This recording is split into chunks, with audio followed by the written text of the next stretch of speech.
It's the Not Your Average Guy show. It is Tuesday the 18th of February, Yep. Dan's eating and it's dinner. cold out. It is very cold out. So anyway, we were just talking about before you came on here, Dan. Before we started recording, we were we ended up talking about Elon Musk and Yeah. the that apparently he's having another kid or something like that, which made us think about in our lives. You think about having kids with multiple people and you think that sounds expensive. Whether you have a moral uh Compass. well like a yeah if you whether you have a moral Guideline. yeah, I don't know what I can't come up with the word I'm trying to Are say, you thinking about like but whether you have moral qualms about that or not? Kind of an idea. yeah, essentially, Whether yeah, regardless of or the irregardless of your morality of it. You could do that. regardless of your feeling about the But morality, it's expensive. correct. Yeah, dude. Can you? And I'm pretty sure the more money you have, the more money you're going to pay out for kids and such. So, yeah, gum. But then, so then, but a guy like him that's just bringing in essentially infinite amounts of money, Um, my he guess probably would doesn't even be care. well, my guess would be that that guy probably has a lot less cash on hand than you think. Sure. I And don't care. But Okay. he's got a he lot more than probably the rest of us. yeah, but he probably also has some kind of agreements with these people because he kind of treats himself as almost like a breeder. Like he's not. So that's It's one of not the things I was wondering. accidentally. Like, He's is not he the accidentally kind of breeding guy with that's these like, women. I need to make a lot more of me? Hmm. Like, I think so. uh, He's doing his part to not have the planet underpopulated. he's like Mormon. well, yeah.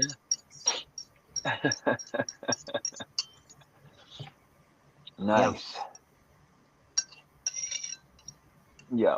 But so, I mean, I guess it's just all how you value it. So maybe he is thinking about it, and that's just part of the deal. Like his return on investment And if is it cost him a looking good for him. couple billion to do it, then just do it. Yeah, guess so. I doubt He'll that get in. the women get a lot of say, to be honest. I bet he has agreements with them, like written contracts with them beforehand. Because he's has children with like a bunch of women, right? Like I think. Well, four or that's what five. I think somebody was saying, like maybe seven or so. Like this is the He's not quite as 13th kid or prolific something. as what's that one dude? Um, That guy came up in the conversation too, not with me and Jimmy, but the other day. doesn't he play Oh Creed or something? man, Isn't he the guy what? from Creed? No, that's Michael B. Jordan. Yeah, is it not him? No, it's oh Is it a daggum. black dude that you're thinking of? Yeah, it's the Wild and Out guy. I don't know what that is. Um, Was he with Mariah Carey? Is it that dude? yes, yes. Uh,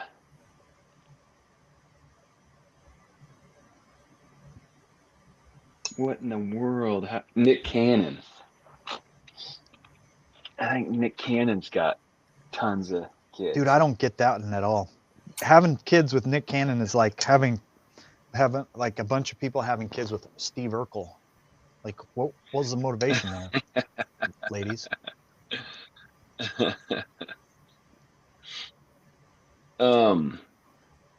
So here's a funny thing that somebody said about that is this.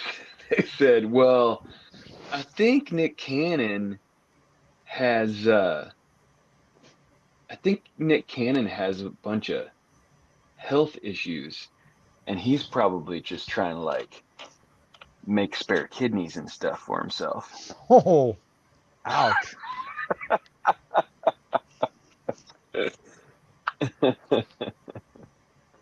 That's brutal. um, Doesn't Tyreek Hill have like 12 or 13 kids? I think Tyreek has a bunch. Yeah, I guess that's what it is. If you get rich, you can just have you a whole bunch of kids. Apparently. You don't even care.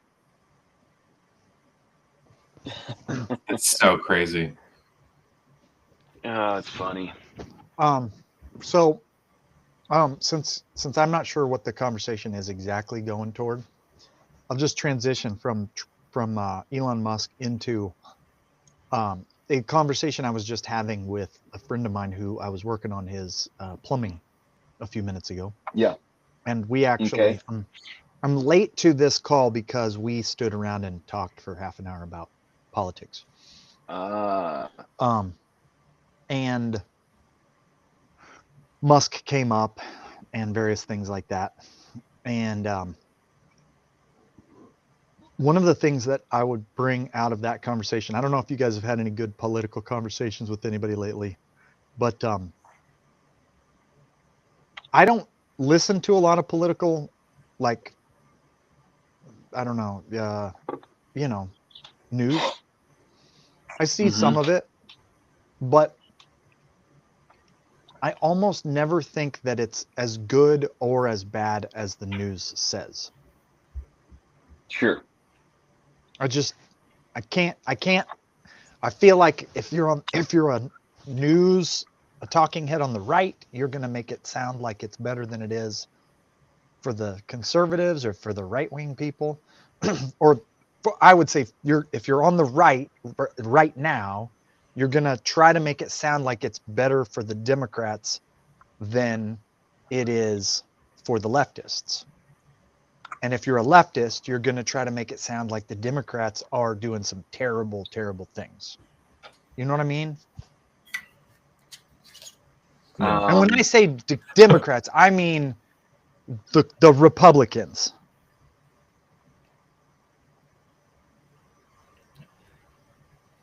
You know what I mean? I don't know what you mean by when you say Democrats, you mean Republicans.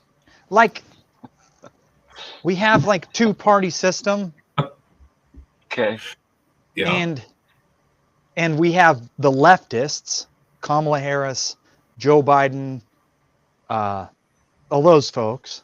And then you have the Democrats, Tulsi Gabbard, Elon Musk, Donald Trump, all those folks. Okay. And the Republicans that are on that and are part of that party. But I never think that either of them is telling you 100% of the truth. I think they're both trying to pump up their side of the equation. Well, sure. Yeah. Sure. And I mean, I'm not asking you to agree, but wouldn't you I'm going to ask you to agree right after that, right? Yeah, right. Wouldn't you generally agree that if you looked at the policies of the Republicans right now, they're basically like Clinton era Democrats, and the Democrats are basically socialists and leftists and communists? Maybe. Man, what was I just read? Other than like the abortion, man, that would probably be the one exception. There was some policy that was, that Clinton was a major driver behind, that's like current again. I can't remember what it was. Doge. Oh, yeah, the Doge. shutting down the USAID. Shutting down He USAID and tried shaving really hard to 30% shut of the down. federal workforce. Yeah. Yeah. Al Gore and Clinton were trying to do it, and Obama was trying to do it, and now Trump's trying to do it. Although I think that Trump has probably done more of it in the last 2 weeks than either of those previous two actually did. Sure. Because Yeah. they had like this book of research that they had done, and they're like, we're going to do the things in this research project, and then they just didn't do them. But yeah, it's Doge. They named it something different though. And the two genders. They believed in two genders. Yeah, they were for two genders. And border security. So that's another one that when I was talking to my friend, generally, did I already say this? Like you don't realize how different two people's source of information can be. Like you might in principle agree with a person on a personal level, and you can be looking at something completely different because of what news source talked about it that you saw and what news source you believe. And what we were talking about, that fact, and a friend of ours collectively, more so his than mine, is transgender. He got surgery within the last year to transition from being a male to a female. Okay. What surgery did he get?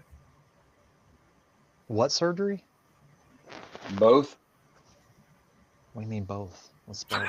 You get additions and subtractions. Yes, he did. Yep. Okay. He did. So they call that top and bottom. And bottom. He did top and bottom. And he's in a pickle because he's all infected now. No, he's a fire chief. And when he did the whole transition thing, there was all these news articles about how great it was that his city was getting the first transgender fire chief and blah blah blah blah blah and all this stuff, because the news was all like, it's so great. And everybody who was like, that's effing crazy, was being pretty quiet about it. He didn't get a lot of flack at the time. And now that it's popular to say what you actually think about things that are effing stupid, he doesn't know if he's going to keep his job, because he might be detransitioned from being fire chief to not being fire chief because people think that he was a DEI hire. Unfortunately, he was actually hired to be the fire chief while he was a dude. And you see the problem there? Like, he's actually qualified to be the fire chief. But now everybody's like, nah, we're going to go headhunting for this dude and we're going to get him gone, because everybody is emboldened to, get rid of him because they, I mean, for obvious reasons, because it looks like a DEI situation. So. Well, I'm not certain that anyone who goes through with a surgery like that is qualified to be a fire chief anywhere. Well, here's the problem. He hadn't gone through the surgery when he became fire chief, and he hasn't done anything to disqualify himself. So what would you say about that? He's got some mental issues. He's not making very good choices. Yeah. Well, I tell you what, top and bottom surgery is a ballsy thing to do. No.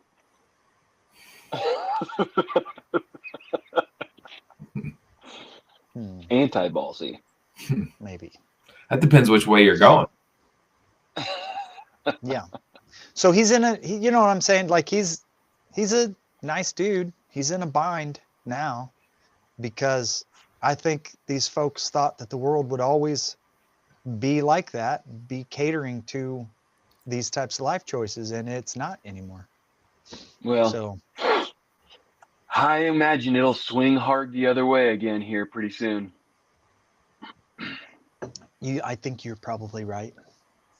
And unless so here's You my talking about his bottom surgery? No, that's not going to there's swing. there's no swinging. That ain't no. So Done we swung its last. we had this conversation also as part of my pre-conversation for this phone call or for this Zoom call, which was kind of twofold. I'll hear actually. I know Jimmy's a big Trump fan, and Jimmy and Darcy and Darcy's like not as much, but a pretty good Trump fan. And you guys know that I'm not a big Trump fan, right? You're aware of that, I think. Okay. So I was listening to a broadcast last night, and old Glenn Beck was part of the panel of people. And old Glenn Beck is practically Donald Trump's butt buddy at this point. Like he'd do things for Donald Trump that none of us would do. Okay. Okay. Under any administration. So he's talking last night, or it wasn't last night, but it was, I was listening to it last night. Old Glenn Beck is talking about how Trump was asked if JD Vance was his pick for the follow-up, like the guy to run for president next. And Trump said, no, we're going to see how JD does and blah, blah, blah, blah, blah. Like he had a non-committal, like, I'm not committing to that right now kind of an answer. And despite the fact that like it's I don't know if you know this, guys, big Trump fans, but it is thoroughly propagated on the left that Donald Trump is trying to be a dictator and that he will never leave office and that he will destroy the Constitution to not have to leave office and blah, blah, blah, all this stuff. Okay. Just like last time. Just like last time. Yeah. Well, old Glenn Beck starts talking about maybe Trump runs for president again after this. And maybe, maybe just that's out there and like and they're like, but he hasn't said that. He's like, no, he hasn't said that. But I imagine if people wanted him to run again, he would probably do it. Well, I mean, he has run 3 times and won 3 times, so he might as well do a 4th. And that was part of his reasoning. They stole it from him last time. He deserves another. And as a person who would not have voted for him if he hadn't made a very, I think, good pick in JD Vance, I personally am like, you're stupid if you're saying that right now. What's your feelings on that, guys that are fans of his? If Donald Trump was to run for president a 4th time, would you be for that? All honesty. No. Why? Other than the fact that it's unconstitutional for him to be president. Why does there have to be a fact other than that? Yeah, is that the only reason? I mean, what would you like? That was what was in your mind when you said no? Yeah. Yeah. Old Glenn Beck is like, I mean, oh shoot, now I've lost it.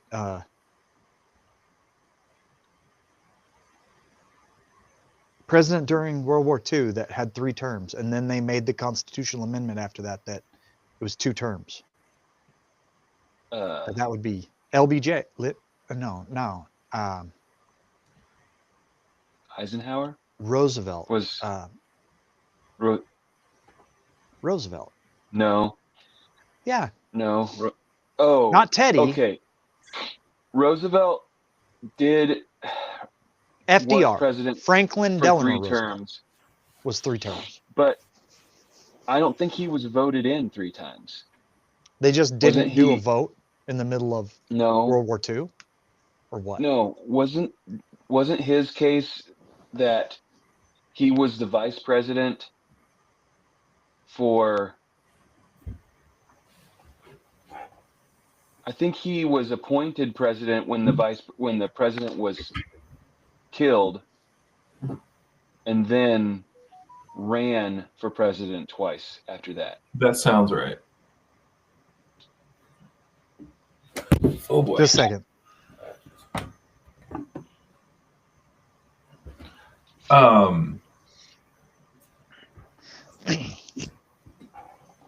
Okay, here's what ChatGPT says. Was actually elected to 4 terms as president, serving from 1933 until his death in 1945. He was able to serve more than 2 terms because at the time there was no constitutional limit on the number of terms a president could serve. Okay. Great Depression, World War II, national stability over tradition before FDR president had voluntarily followed the precedent set by George Washington. And then the 22nd Amendment came. I mean, isn't Trump like 80 years old right now? He's old. Yeah. And so he's going to be 84, 88 years old when he's done with his 4th term.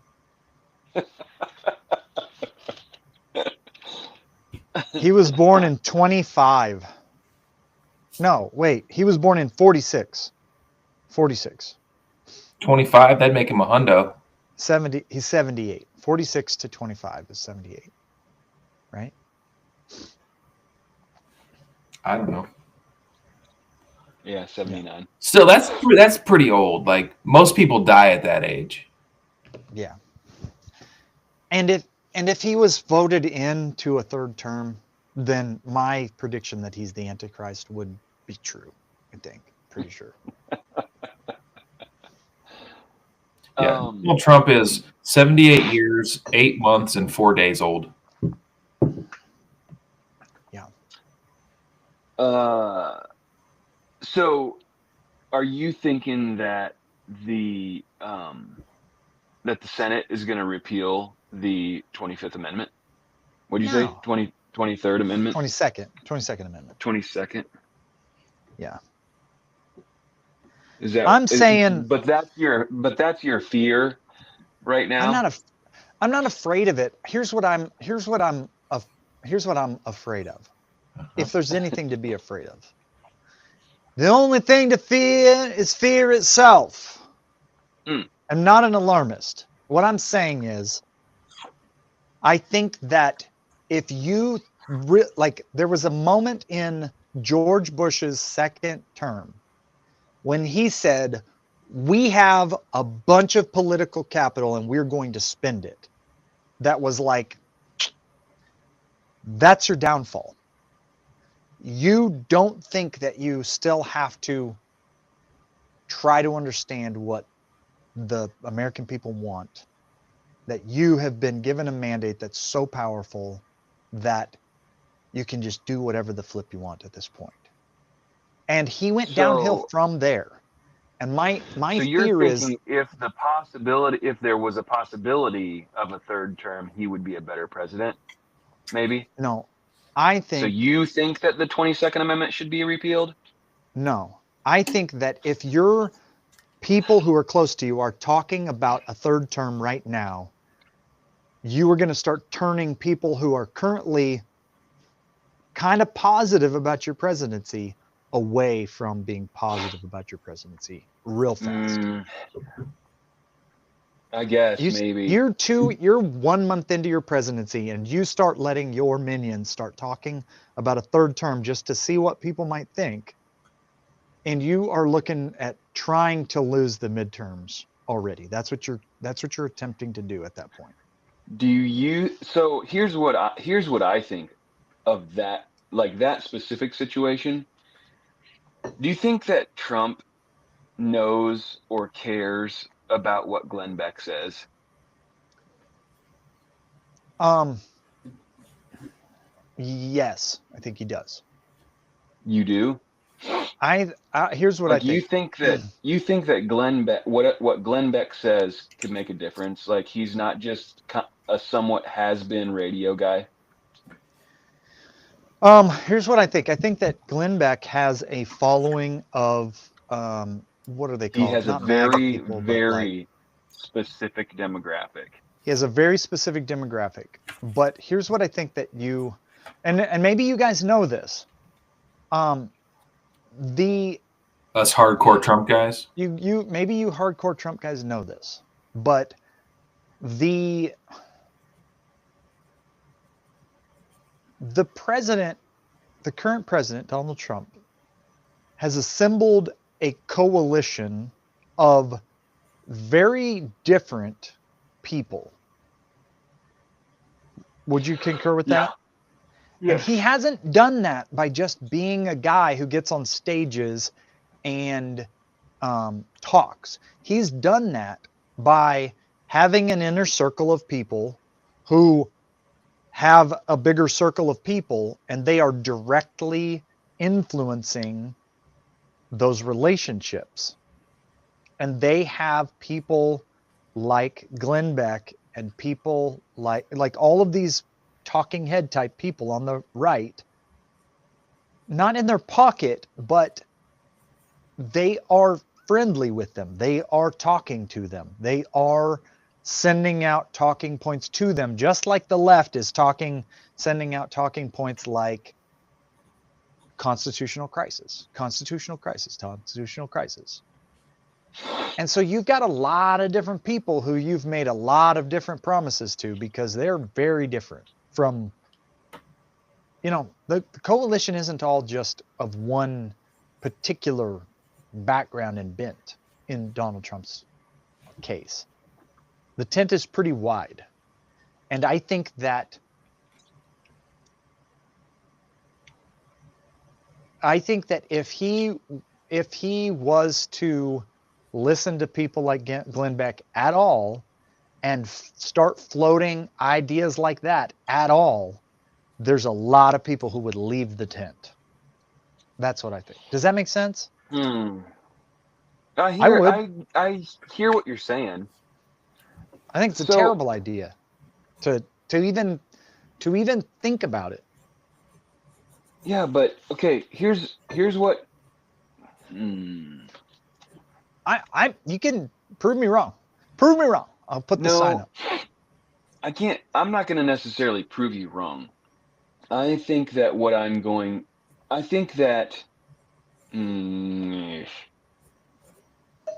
I don't think that group of people has changed one bit.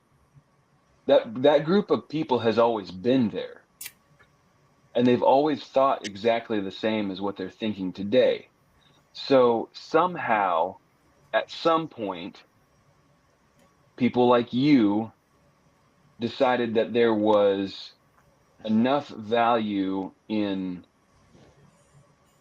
this candidate to look beyond that. Look beyond which? What? The Glenn Beck people. Yeah. Okay. Yeah. Fair enough. And so now it's coming back up, and it's getting into the news because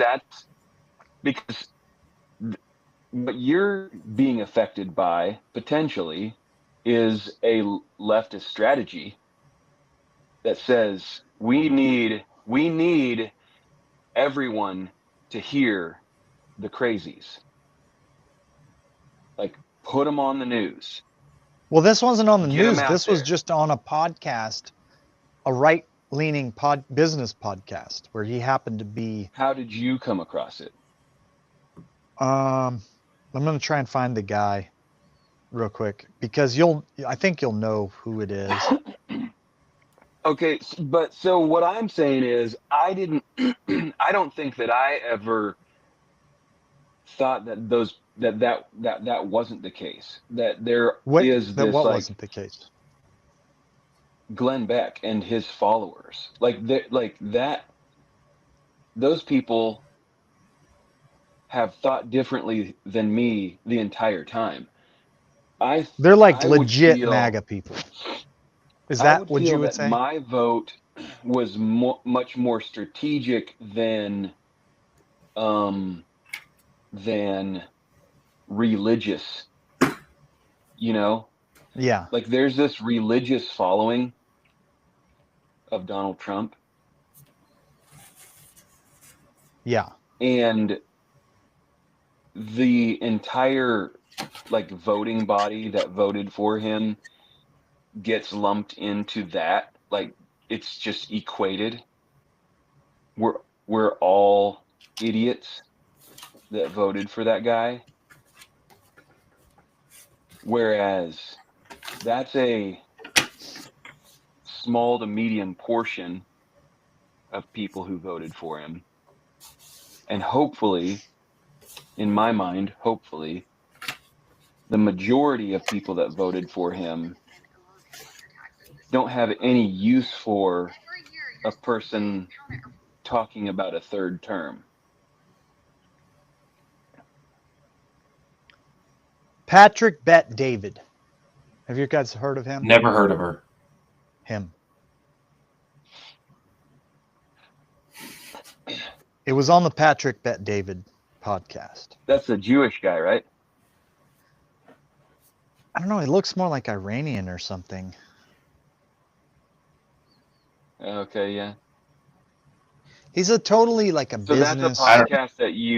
that's a podcast that you listen to regularly? Um, no, not really. It's just something that I have seen. I listen to the Rubin Report occasionally. You know David Okay. Rubin. David I know Rubin. of it, yeah. He was with the Young Turks back in the day, and Hmm. he got, you might say, turned or red pilled after talking to Ben Affleck, who's a super big leftist, and he was like, "Man, this is weird. We can't look at things logically and reasonably." And like, so Dave Rubin is a big part of why um, the so Dave Rubin is a gay guy, and he is a, at least a part of the reason why the gays that aren't into LGBTQ stuff are more for Trump than not. Does that make sense? The people are like, we're just gay. We're not that gay. We're not that weird. Does that make sense? We're not all the same person. We're not all the same. Some of us are conservatives. Like some Yeah. of us are like, yeah. Um, Yeah. so like the Dave Rubin crosses paths with Patrick Bet David. He crosses paths with Glenn Beck. He crosses paths with the people from Ben Shapiro, the Daily Wire. It's like an interconnected, woven thing. And all of these people, except maybe Glenn Beck, maybe not, end up on like Joe Rogan occasionally and stuff like that too. And so like there's like a network of disparate, opinions. And even Cuomo, Cuomo is now not a leftist. Did you know that? Which one? The news guy, the news brother. Is that so? He's trying to be a centrist, I guess you'd say. And he's being talked, like they're talking to him in these like Shapiro, and like they've all given him the flack for being like giving Joe Rogan a hard time about horse pills, for ivermectin.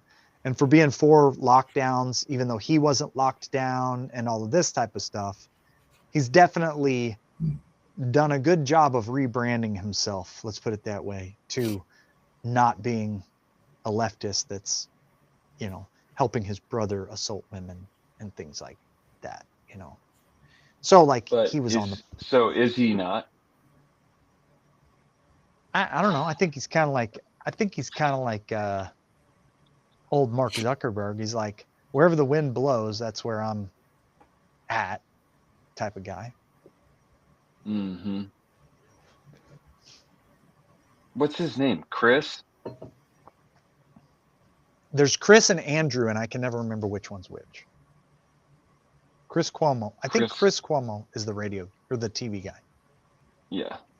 Yeah.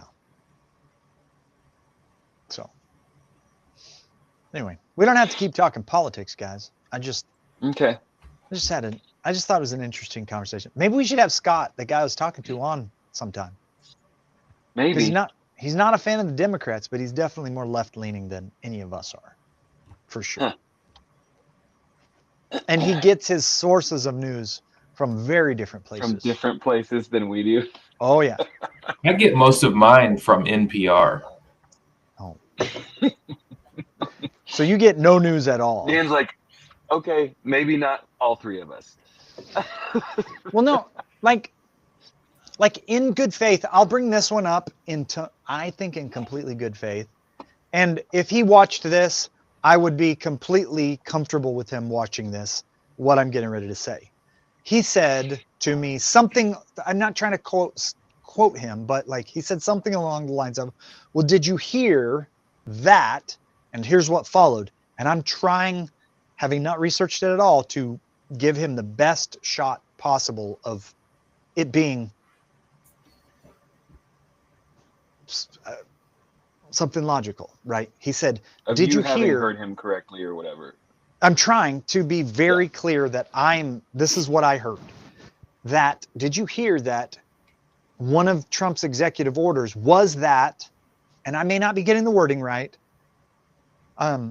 women who have changed their name are no longer allowed to vote.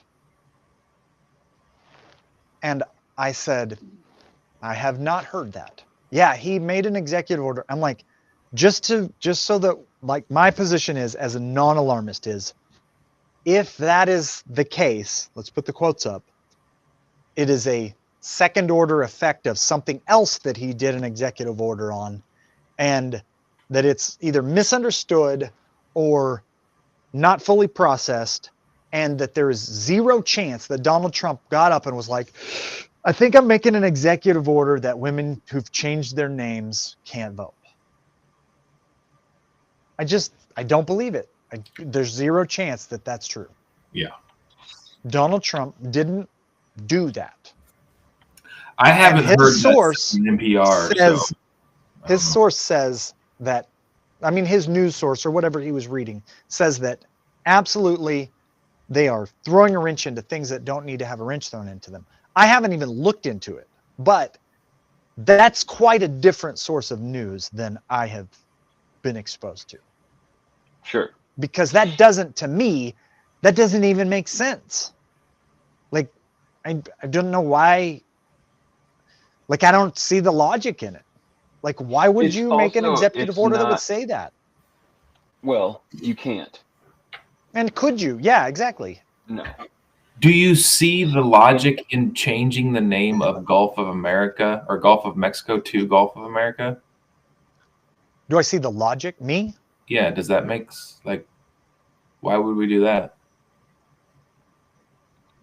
I don't know. For fun. So why would you just be able to keep women from voting if they change their name for fun? Is not against You're the right. Constitution. I guess you're right. I could be wrong. No, the Constitution does not have any say in what the Gulf off the shore of Florida shall be named. The Constitution, however, does have a lot to say about who gets to vote. Yeah. So, or the Bill of Rights, I should say. So I talked to my wife on the drive home because I'm like, have you heard anything about this? Because she doesn't listen to the same stuff I listen to. I've not heard jack squat about this. Like, I don't even know what the thing that did happen, because something must have happened And that she's a made woman people who has say changed that. her name.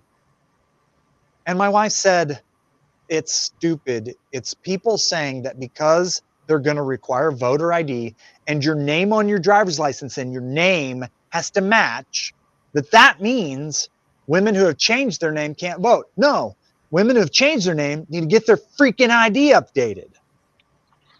That's what it means.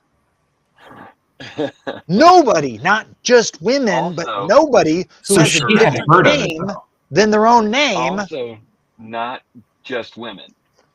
Anyone Anyone. Any who can transgender person. vote. But what it means is that somebody's out there spouting these crazy conspiracy theories, and it's like, to what end? Like, what? To what end? What would be the purpose?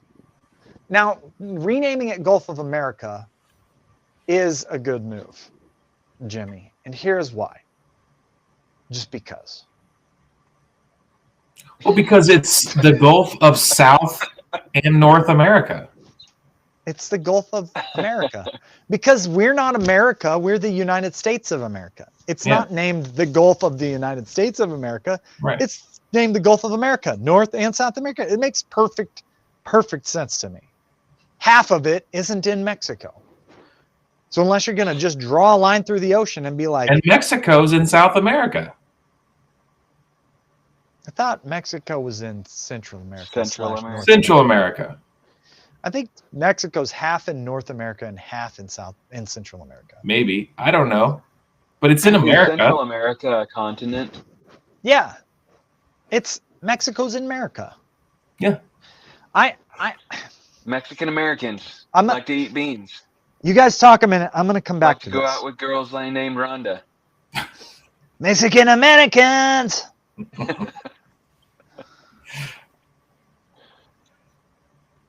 I got to put my feet in the Gulf of America just a few days ago. Those were some of the first feet that went into the Gulf of America. That's right. Man. Lucky me. You're fancy.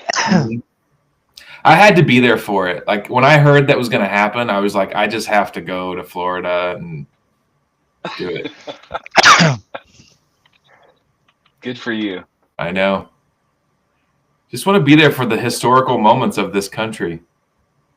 Yeah. Dan, did you know that Jimmy was in a few weddings last week? 3. We lost a big week. No, I can hear you. Oh. Yeah, 3 weddings, Dan. In 2 days. 3 weddings in 2 days. One was on the east lawn, and one was on the west lawn, and then the other one was the next day on the west lawn. Okay. Of the capital of Missouri? No, just a place I was at in Florida. Oh. Why is it called the east and the west lawn? Well, that way you know which one you're going to go to. Because if you're supposed to go to the west lawn, then you go to the west side. So just so I can be clear, because this isn't making any sense to me. Were you in the weddings as somewhat of a No, I was just there. You I was just spectating. You just wedding crashed multiple weddings that you weren't sitting there in your swimming trunks. Yeah. And the wedding just kind of happened around you, eh? You're skinny dipping and you're in the background of the photos. I had my swim trunks on, but I was just feet from the weddings. Sitting on a beach chair? Like Leonard Kenny? One of the bridesmaids almost bumped into me. Hello, Dix.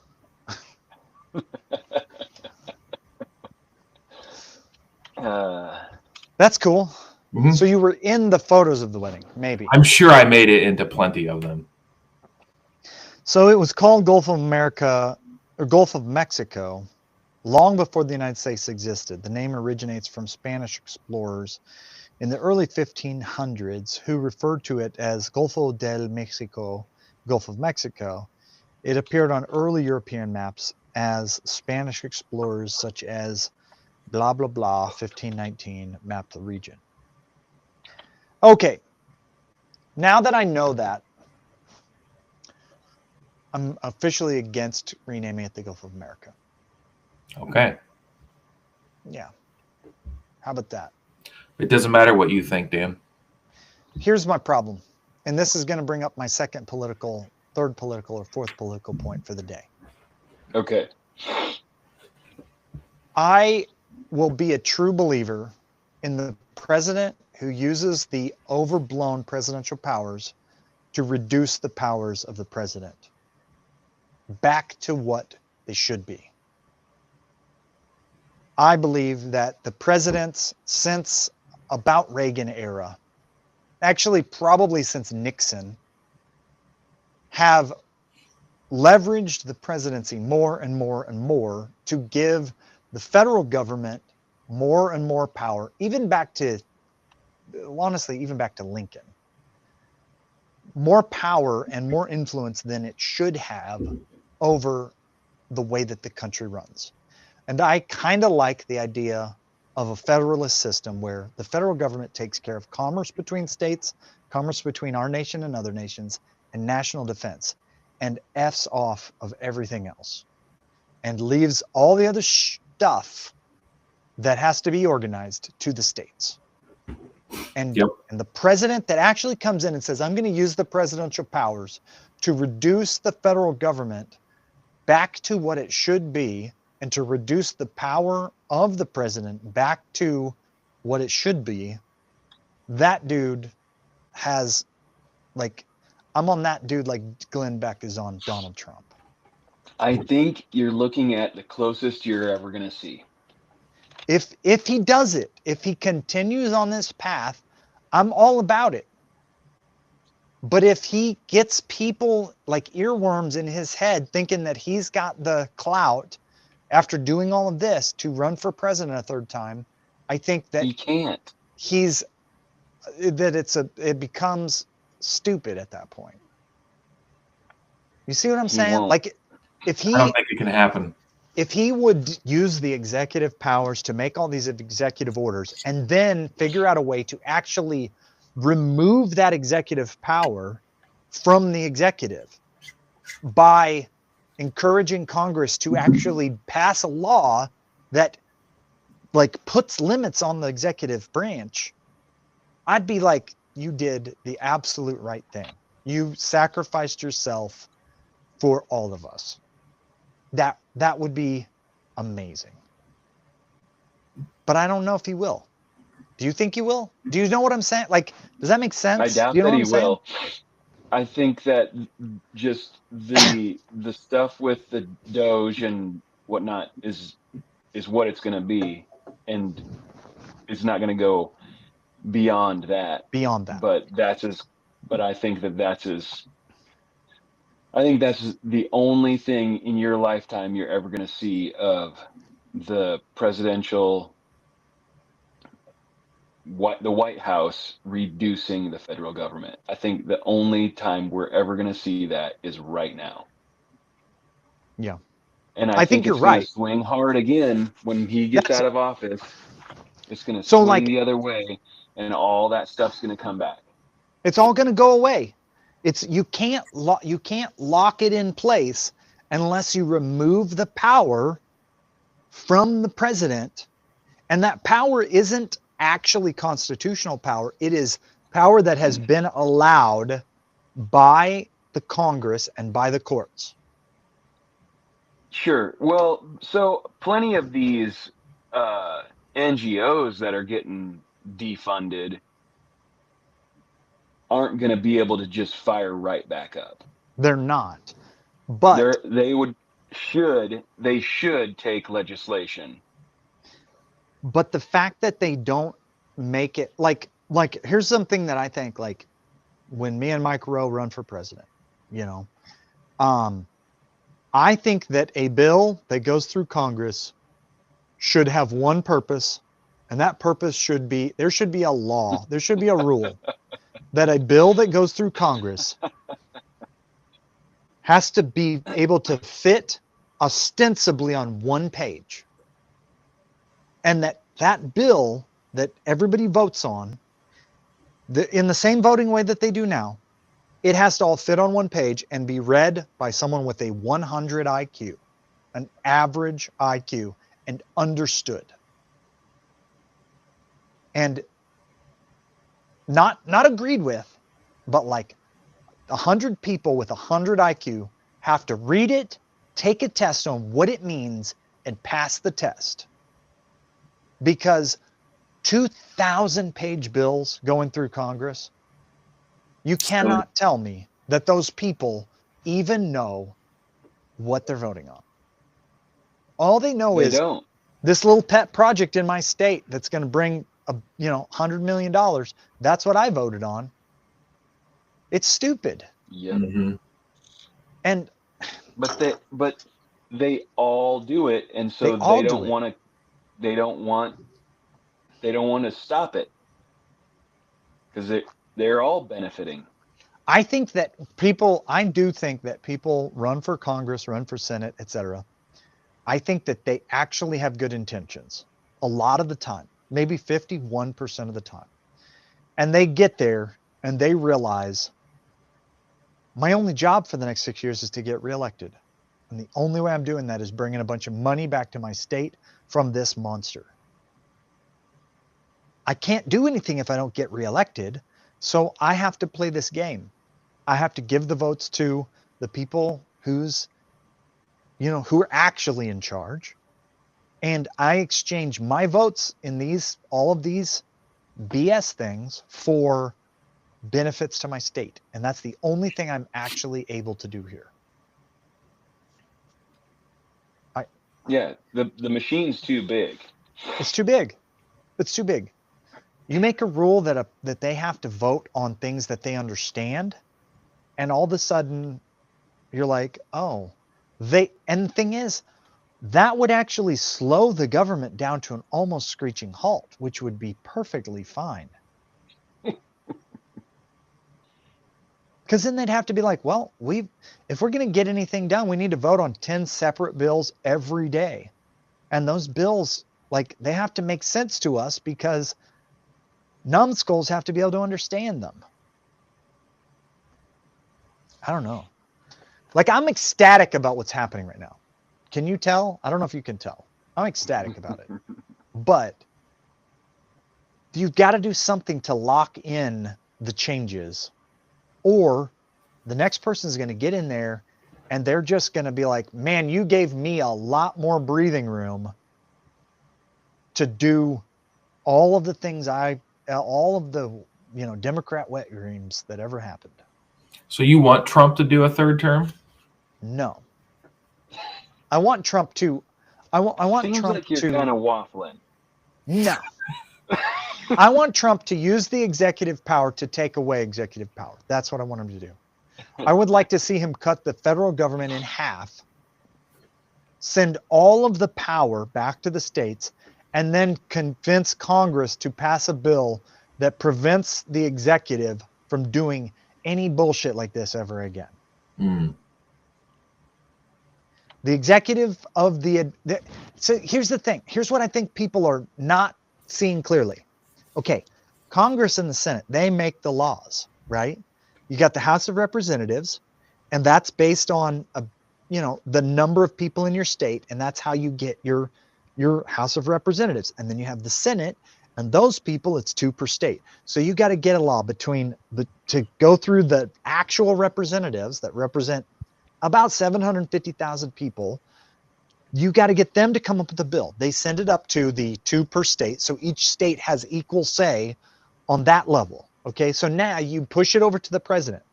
The president can only veto it. But if 2/3 of the Senate, am I getting this all right so far?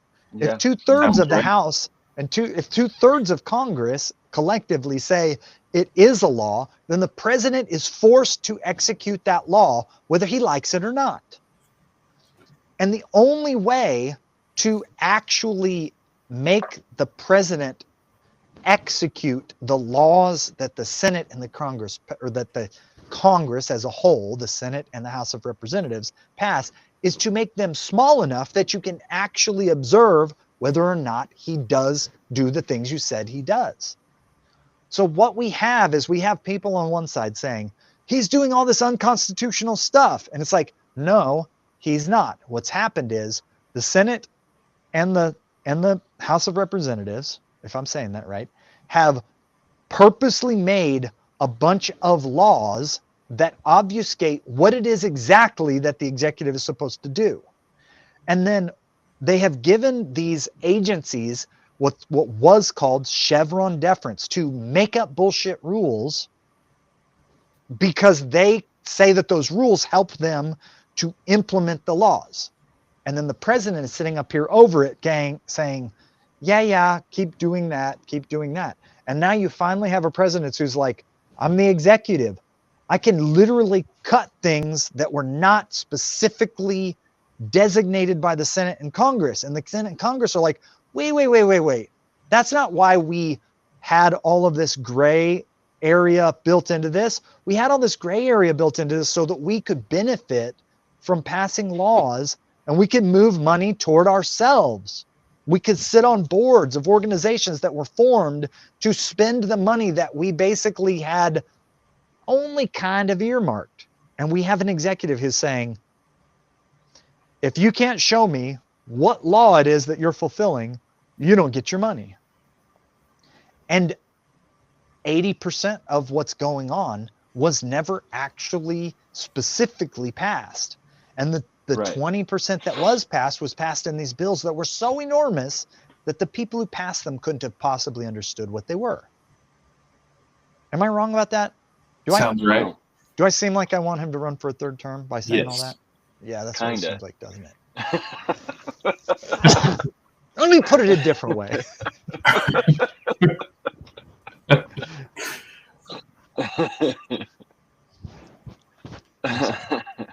I'm sorry, guys. I hope that I didn't even, you know what I didn't even do before starting into this rant? I didn't even ask No. how much federal grant money have you guys lost? And how many times have you cried yourself to A sleep over lot. the last 2 weeks? Every night. Mhm. Quite a bit, right? Me too. Yeah. And I cry about it every night. And I think, there are other people out there who have been stealing money from our government that they're feeling the same way I'm feeling. They probably are, Oh man. I love it. I've got He one may more if you want me He to may keep not going. run for a third term, but he's going to tell us who is going to run. I'm afraid that's probably true.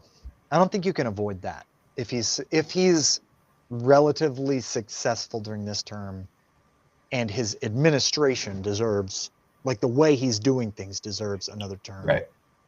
that's going to be hard to argue with. But that's different than, that's different, right? Like that's not something to get all up in arms about, figuratively or literally. Yeah, maybe it'll be his son, one of his sons. The Bushes did that. Well, they let it have a cool down period before they did it. True. Yeah.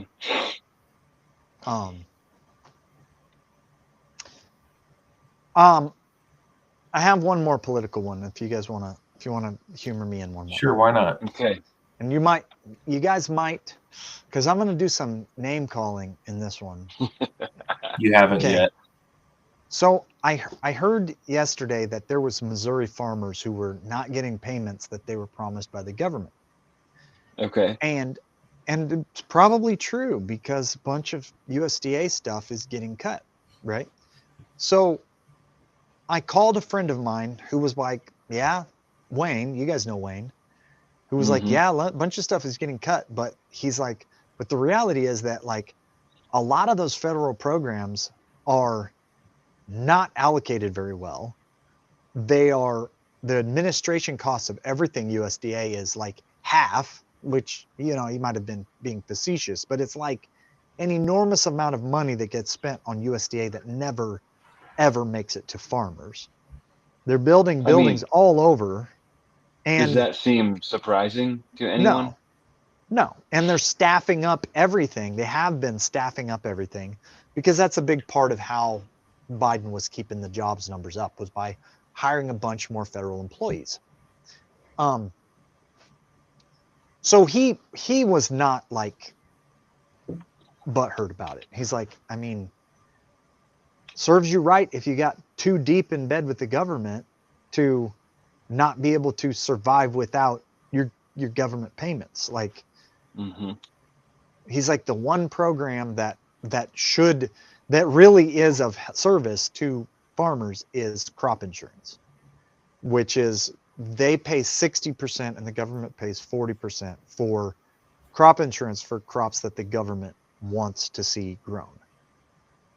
And that just prevents you from catastrophic losses in a year when you have like tornadoes rip through all your cornfields or whatever like that. So that's one government subsidy that he's like, if that went away, that would make farming real dicey. But otherwise, most of the programs are kind of BS. Like, they just are. That was his opinion. And I'm paraphrasing. But one of the big cuts is in CRP. And you guys, I don't know if I should drop his name. Does he watch this? Does Lou watch this? You can cut this out. I don't think he does. One, guys like Lou that are letting their ground go fallow don't need the money. They're just taking it because it's there. Can we agree on that? Yeah. Oh, he wouldn't disagree. And if I was running CRP and you had any conscience, you would say, we agreed to pay you this much money. You agreed to do these things to your land, and we would reimburse you for the cost. And we want all the money back from all the years that you didn't do those things to your land. That would be right. That would be just. Guys like Lou take advantage of the program because it's easy money for doing nothing with your land. And they haven't done the improvements that the CRP program says that they should do. So technically they haven't fulfilled their side of the contract. And he's not the only one. He's just the one that all three of us know. And if the government takes those away and those guys crybaby about it, I have little to no, like, no, I don't feel bad for you. You haven't taken care of that land like they said you should. And that was the whole point, was to make it really good deer hunting for us. And it hasn't been.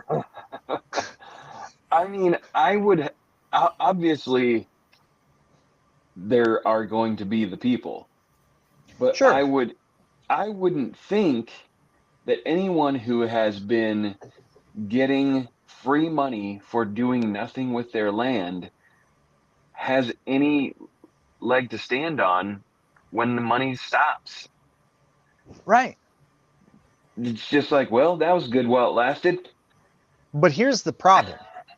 Let me ask you this solution. So let's say that you've got 100, just use 100 CRP recipients, and they're getting money. They're getting guaranteed money when anybody who's actually sharecropping their land or something isn't even getting guaranteed money. Like, I can't get somebody to give me $2,000 for my grazing acres. And a guy can get $2,000 for CRP for doing nothing, which is what I'm doing, because to me, it's not worth it to have somebody on my land for $1,200 a year. I'm just like, I'm sorry that you have cows, but you're going to have to do better than that if you want to use my land. But here's the thing. So you got 100 CRP recipients, and let's say that 20 of them, which I think would be a large number, are doing all of the things. They're buying the planters, they're doing the prescribed burns, they're cutting down the invasive species like they're supposed to, right? You know, like, they're doing the things. And those 20% have some money invested in fulfilling their side of the bargain. But you look at a program from a Doge perspective, and you're looking at it and you're like, everybody knows that most of these people aren't doing this. Let's pull the funding. Those 20%, do you feel bad for them that they just happen to be in a cohort of people who are screwing the government out of money? Or do you just say, hey, you know, you lost money. The people who didn't do, you know what I'm saying? Does that make sense? Well, I guess hopefully you look at those people and you think if you were banking on CRP to make your living, and all of this investment is solely to uh is solely to facilitate you being able to have CRP, Yeah. probably wasn't very smart anyway. No. I mean, a person who's having to put bunches of money, like, that doesn't make sense. It doesn't make sense to the program never was a landowner reducing his cost to put Right. the land back to this conservation type land. It was just to mitigate Like, cost. That was what yeah. it was for. So if the farmer went out and spent bunches of money solely for the purpose of maintaining his CRP, I don't know that was very wise ever. But that was what, I mean, effectively, if you did all the things that you're supposed to do with CRP, it effectively would be a break even at best. Right. Because if you just think about, like, let's say that Lou was like, you know what, every 4th year I'm going to do the prescribed burn. So I'm going to have 5 or 6 guys out there, you know, doing this burn, and I'm going to have to pay them $250 a day. It's going to take 2 days to do the burn.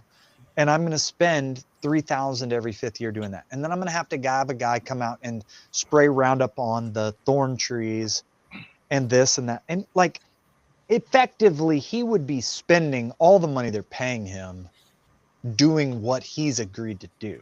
Wouldn't you Yeah. say? Like, Yeah. like, I think the idea is kind of break even. Right.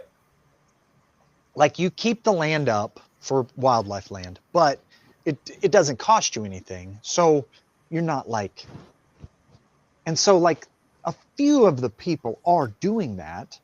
And, like, I looked into just doing the logging.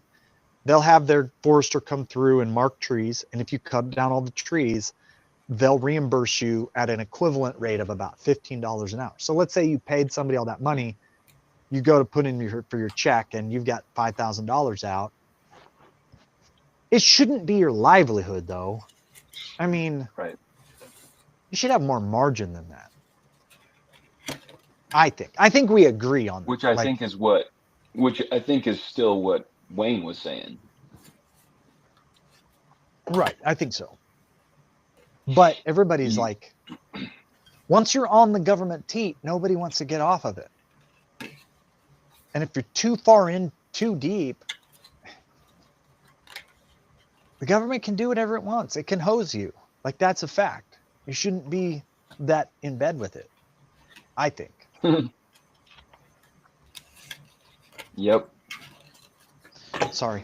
I did that for an hour. Sorry, guys. Move on. That's You guys good. talk about something else. I'm no less frustrated now than I was. You didn't work anything out in all that? Hmm. No.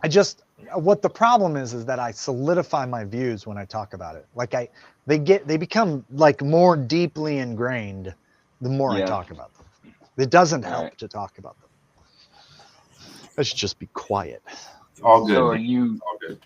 wishing to change your views? Is that what you're... No, I don't have any desire to change them. I would like to feel less strongly about them. Oh, okay. Trying to figure out if that's my wife saying be quiet. She would like you to feel less strongly about things too, or at least Oh, speak less dude, strongly. this has nothing to do with politics. Can I bring up another one, or do you have a whole list of things you haven't gotten to? No, we're this is the show, man. Okay. All right. So last Saturday, I went to Junior's final jewelry sale. Really? Yeah. His daughter was running it. His son and his son's husband were also helping with it. And his grandson was literally like the armed guard, like tacked out with pepper spray and a handgun and a bulletproof vest. And the two or three other people were working it, and I think a niece was working it. And I went with Ben, and I went with Brian, and I think I told you. Did I tell you this, Darcy? I No. told Ben on the drive up, Ben, I'm here just for kicks. Do not embarrass me by making a big deal about the fact that I'm not buying anything if I don't find anything that I like. Okay? Because Ben is like, he's like the hype man. He's always like, oh, you gotta buy that. That's so cool. You gotta buy. I don't have $700 cash I want to drop on a ring right now, Ben. Go away. So we went to it, and they probably had $500,000 of gold out on the tables. Okay. Rings, necklaces, and they had a bunch of silver stuff. It was kind of fun, but it was just, I'm just not that into jewelry. So like it's not, it doesn't really trip my trigger to look at jewelry. I bought my wedding ring there. All of my brothers bought our wedding rings there. For the audience, we hunted on Junior's property for like 20 years, my dad and I. Mhm. And we were kind of like the cleanup crew. We could go there second weekend of deer season after Junior and his family had hunted. And it was if I had a couple $1 million, I would go offer to buy that place. It was a beautiful hunting property. Absolutely Some fun beautiful. deer came off of that property. Really, really good. Really good Man, hunts. I can still some good picture. deer. Did you I go can up with us picture- one time or not? I don't know No, if you. but No. no, I never went. But I remember, and I think your dad might have shot it. But you stopped by my house on the way home one time, and you had this buck, and the guy had freaking stupid long tines. Do you remember that buck? Yeah. But it wasn't very wide. But it was No, like but it was just like they were like 16 inches. it was Yeah. a crazy good place to hunt. Yeah. Even on the second Did you weekend of shoot deer that season. one, or did your dad? It was my dad. Yeah. I My thought dad. he shot that one. Yeah. I had a really nice, like 2.5-year-old that I shot off there. Probably one of the first really good deer that I shot was very similar in size to that, but just a lot less beefy than that. Mhm. Very, very like symmetrical, tall. I shot it with a 223. I thought that it was like maybe 150 yards away, and it was like 350 yards away across this bean field. And I put 3 bullets in that thing before it got off the field, and then it collapsed, and not a single one of those 223s left the deer. Dang. I would never have found that deer if I'd stopped shooting. And I hit him all 3 times. And I don't shoot at running deer, and I definitely don't shoot at him running at 300 yards. But he'd stop, and I'd pop him again, and then he'd run, and I'd stop, and I'd pop him again. All probably in like chest cavity area like that, but just 223 in, no bullet out. All 3 of them. Wow. Piled him up. Yeah, I have some good memories with my dad up there. Why did I bring that up? The jewelry. Did you buy any jewelry? I didn't buy any jewelry. But on the drive back, here's why I brought it up. Because there's two reasons. One is I talked to my Uncle Brian about the fact that, like, I don't really care to buy a bunch of jewelry, even if I know in my head I have a bunch of value, because they were selling it. They were selling it like you could buy a ring that was like a half an ounce ring for maybe $50 above scrap gold spot price. Like that's cheap. Like, Was it auction or were they just for sale? just for sale, just like tables and tables of stuff. Some of the stuff has been there since I remember some of the rings thinking they were kind of cool when I got my wedding band 24 years ago. Yeah. And then the other thing is, like, they were giving you the diamonds. Like, whatever they weighted at, that was just the weight. So if it had a big old carat diamond in it, half carat diamond, they figured if Junior didn't pop the diamond and sell it separately, then it wasn't a valuable enough diamond to dock you for. So you got the weight. You got diamonds at gold weight is what the other thing they were doing. So I just told him, I'm like, I don't see the value in having a bunch of gold in the form of jewelry that we don't wear, when if you ever needed that money, you would be fire sailing it to get the money. Mm-hmm. Right. Right? Like, Mm-hmm. it doesn't seem like, even though gold is valuable, it doesn't seem like a valuable thing to have sitting around. But so you're not super into jewelry. Are you into jewelry, Jimmy? You like watches, right? I like watches, but other than that, I mean, like this rubber bracelet. Does the I'm trick. into that kind of stuff. I like this thing. But that was Vince's, wasn't it? Mm-hmm. Yeah. So he had some like Indian jewelry and stuff there that was kind of neat, but I was like, I'm not just gonna buy something to buy it. There was plenty of people in there buying $2,000 and $3,000 and $4,000 worth of stuff while we were there. But on the conversation on the way back, Brian was like, now Ben, I introduced you to Junior, and you're getting to an age where you're going to start meeting interesting people, and I expect the same courtesy from you, that when you meet somebody interesting and you have an interesting connection, I want to know about it. So this is my uncle telling his son this formula, this framework. And I was driving along and I was thinking, no. I want to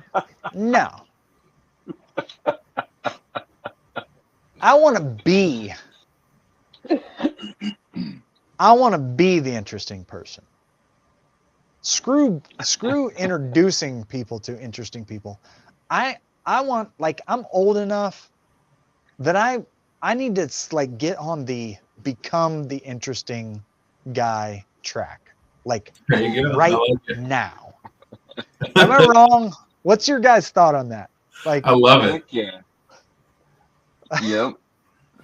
I don't know. Like, not that Junior's not a cool guy. He is a cool guy. He has some super cool, dude had some super cool stories, but, like, screw that. I want to be that guy that people are driving. They've been dead for 2 years and people are driving back from their shop and they're just like, dude, that dude was cool. Right. Yep.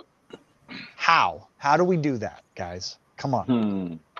You do interesting, weird things.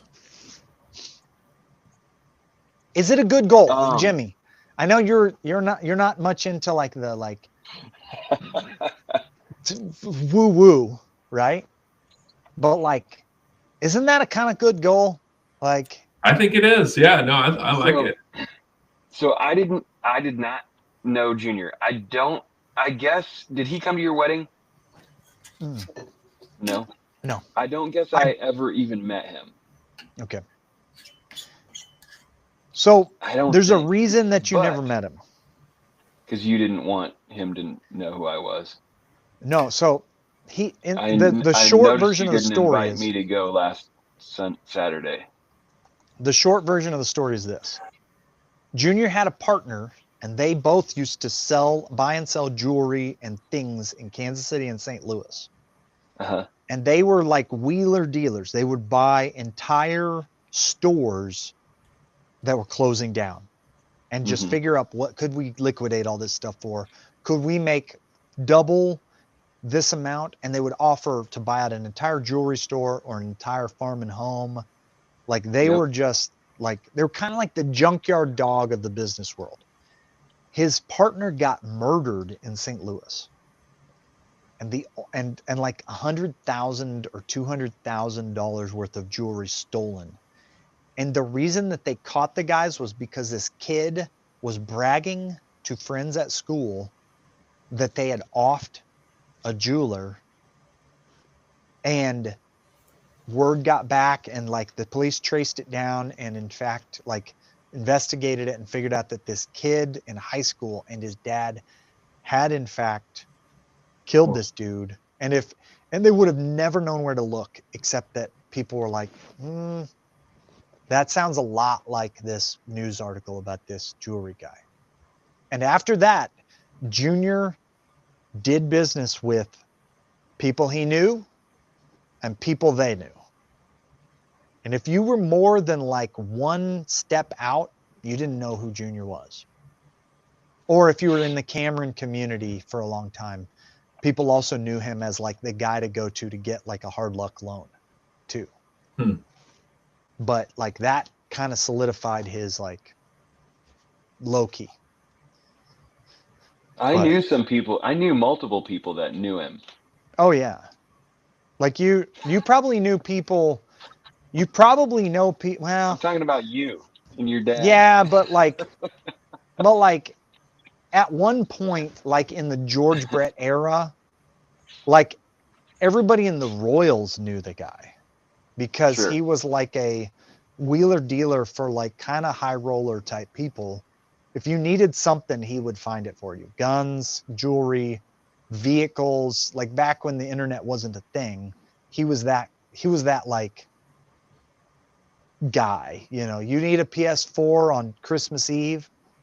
Junior was probably that guy back in the day. That kind of guy, you know. But okay, finish your thought, Darcy, or did you? I maybe interrupted you. Okay. So, no, yeah, I started to say I didn't know Junior, but what I know of him from you and your dad is he was a people person. Maybe not Absolutely, in the end. Maybe he was more cautious toward the very much more end, cautious toward the end. but he had to have been the kind of guy that liked people and liked getting to know people, and that's why he was an interesting person. Yeah, That's how I you think do that's it. part of it. Yeah, You like people because when you like people and you take an interest in them, then how are they gonna forget that?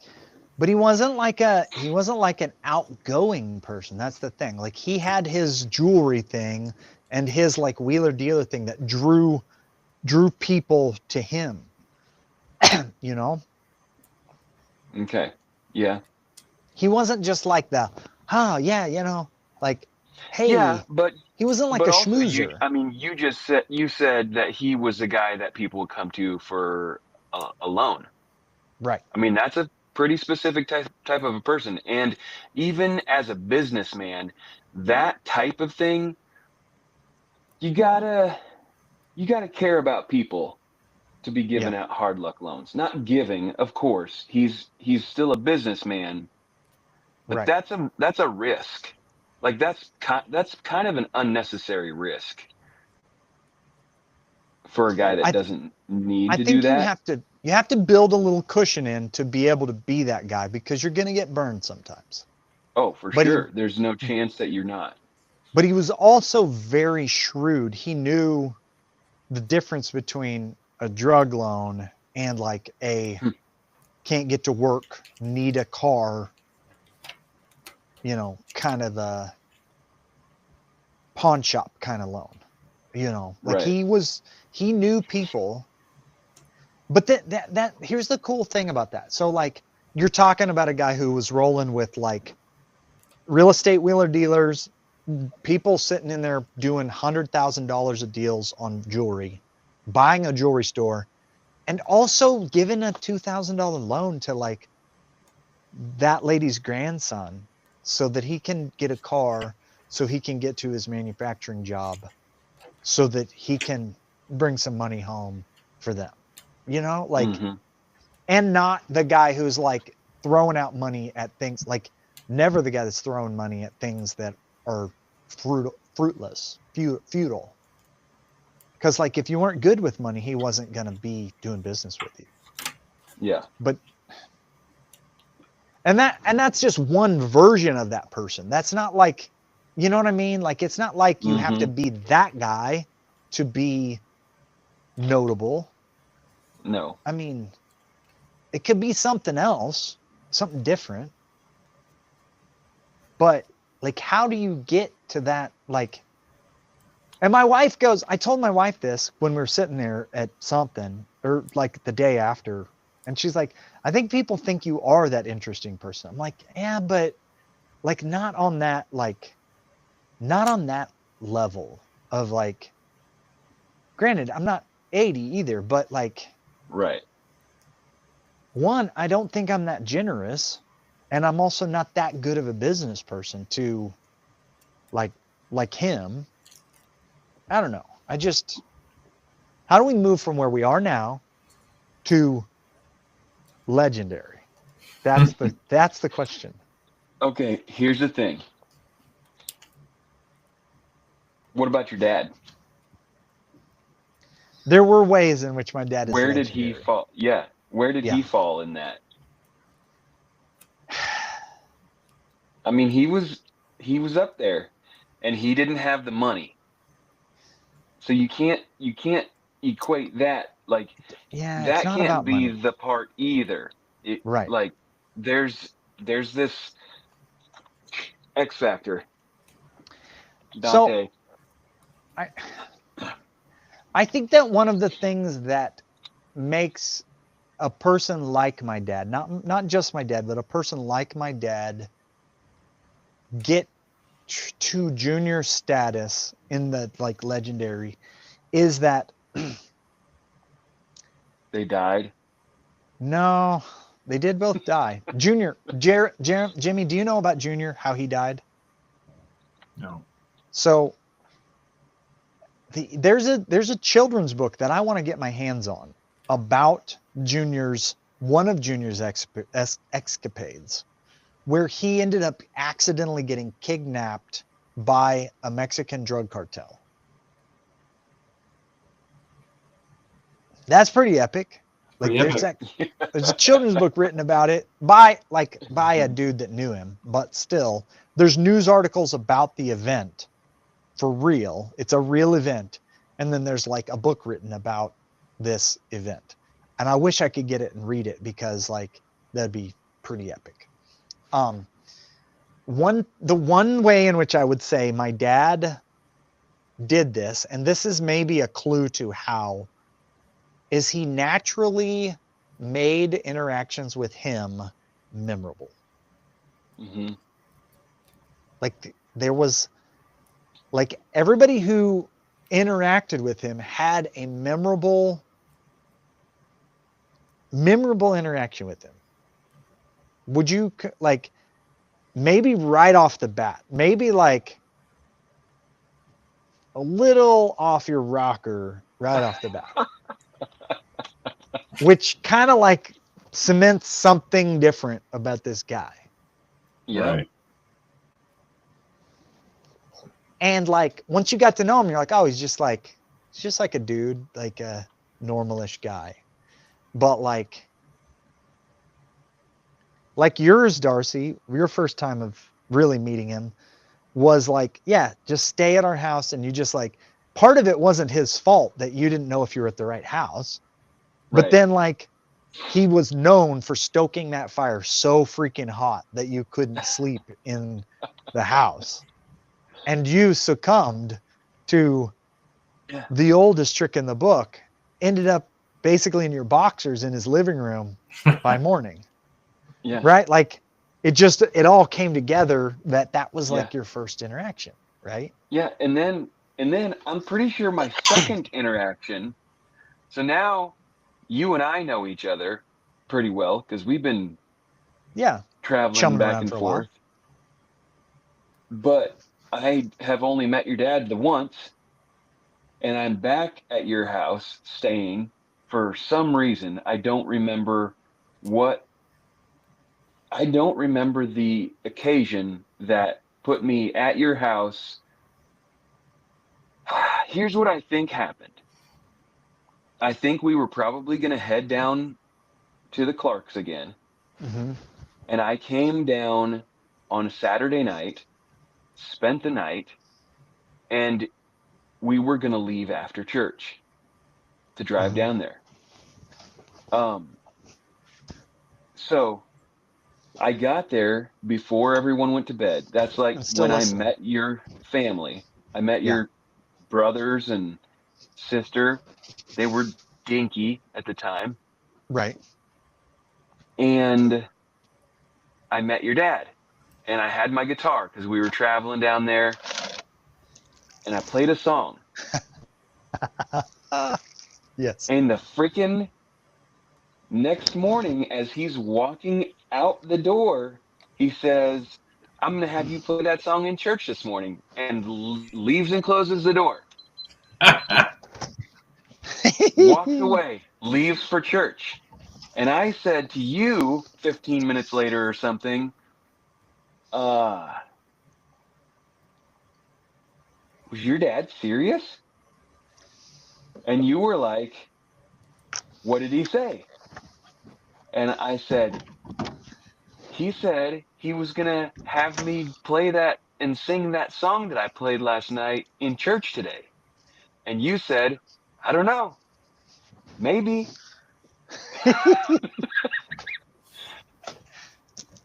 And Yeah. he was.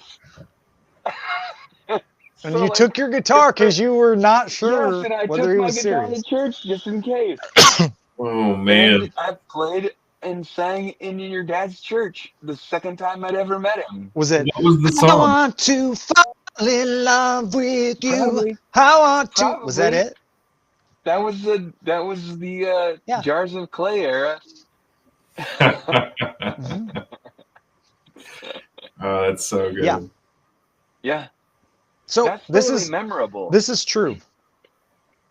My dad wanted me to play guitar for, so that was the era when my dad was discovering that you didn't have to be stuffy Baptist piano and organ church, that you could be Christian, not charismatic, and also not be like so freaking out of date.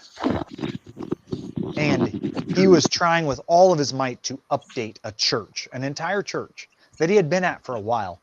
And it was going really good with everybody new that came. And it was going really bad with everybody who had been there for like when I was 9, we built this church and it's a Baptist church and we use a hymnal kind of people. And we're going to Mhm. leave if you use an overhead projector or a you know Chorus book. book or something. Yeah. So that was the era. So he canned himself from that while I was in college.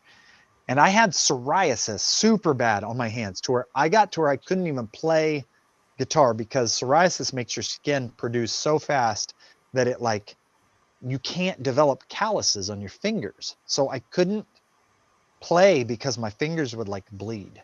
And my dad's like, I need you to play for Pilgrim's Bible Fellowship. And I was like, Dad, I can barely play these days because of my psoriasis. And he's like, well, I'll tell you what, I'll make you a deal. I was like, okay, what's the deal? He's like, I'll pray that your psoriasis on your hand heals. And when it does, you play for children or for Pilgrim's Bible Fellowship. And I'm like, done.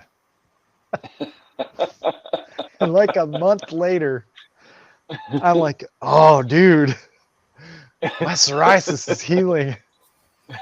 Like, dadgum, it's all over my face, but my hands are fine. Oh, my crotch. Oh, my balls.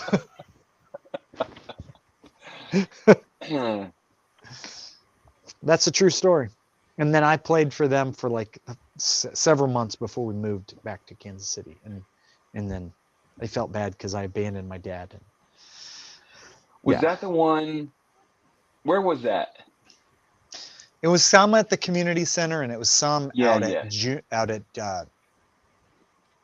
the studio out at. Oh man. Oh yeah, I Evan never and went to Sherry. the studio one.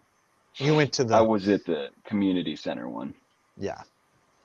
But yeah, That's not where I played though. Well, I No, might you played have. at Faith Baptist Church. I played at. Trust me, I yes. remember. Yeah. Yeah. I remember and that was before people were super up in arms. People were actually like kind of digging it at the time, and I think they didn't realize that he was wanting to like kind of update and revamp like the whole worship service. And it was growing at the time. There's a lot of new people coming in that were really excited, but old people don't always like that very much. Yeah. So,